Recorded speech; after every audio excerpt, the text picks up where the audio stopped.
몰라서 당하는 되게 억울한 그런 거 되게 많으시거든요. 이거 알려드려야 될 것 같아요.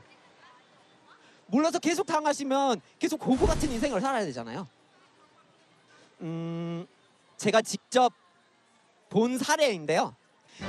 같은 한국 출판사가 똑같은 책을 가지고 미국에서도 팔고 한국에서도 팔아요. 근데 미국에서 파는 그 책은 친환경적인 재생지로 만들어졌어요. 이게 무슨 말이냐면 그 책을 사실 때 산림을 파괴하지 않으시는 거예요. 그리고 잉크에 들어간 것들이 우리 사람의 몸에 해롭지는 않아요. 그런데 똑같은 출판사가 똑같은 책을 한국에서 파는데 그 한국 책을 팔 때는 어떻게 됐을까요? 아직 그러지 마. 같은 책이었으면 좋겠다. 그 한국 책은 일반 종지가 들어갔어요.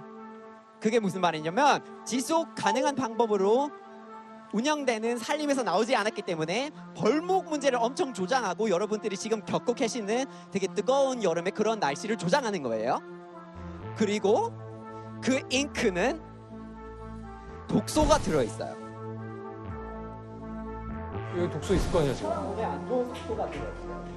야 독소 있는데. 그래서 여러분이 책을 읽으실 때 지식보다 독서를 더 많이 습득하고 계실 수도 있어요. 그럼 왜 이런 상황이냐고. 억울하잖아요. 전 책을 좋아하고 책을 쓰고 싶기도 하거든요. 그래서 출판사들하고 연락을 하고 제가 물어보거든요. 친환경 독서 없는 거 이렇게 할 수 있냐고. 그때 나오는 소리가 무슨 소리일까요? 어차피 소비자는 관심이 없대요. 과연 그럴까요? 아니요 몰랐는데요. 몰랐죠.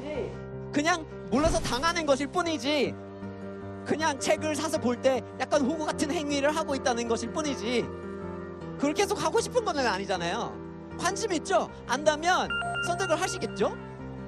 만약에 책이 이렇게 나와 있는데 하나는 독서가 들어있고 하나는 독서가 안 들어있어요. 뭘 선택하시겠어요? 독서가 안 들어간 거 너무 뻔한 답이잖아요. 이게 언제부턴가 친환경 페인트라는 말 나왔었어. 예전에 그런 말 없었어요. 근데 아토피가 뭐 거기서 다 나온다 그러니까 그 다음부터 다 친환경 페인트 쓰잖아요. 근데 책에 대해서 친환경이 있느냐 없느냐는 전 처음 들어봐요. 저도 처음 들어봤어요. 다채로운 즐거움 JTBC